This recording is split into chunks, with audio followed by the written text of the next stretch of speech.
Ndryshimet klimatike janë një nga problemet më serioze që përballet bota sot.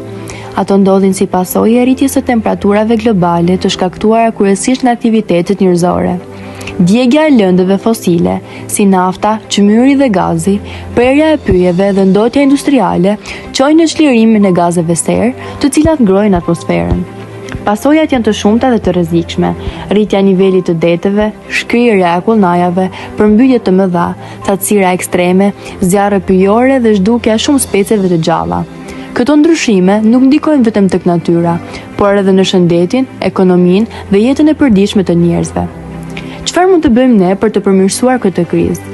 Të kursejmë energjinë elektrike dhe të përdorim burime të rinovueshme, të riciklojmë mbeturinat dhe të shmangim plastikën, të përdorim më pak makina dhe më shumë biçikleta ose ecje, të mbjellim pemë dhe të kujdesemi për natyrën përreth nesh. Ndryshimet fillojnë nga secili prej nesh. Veprimet tona të vogla kanë fuqi të madhe.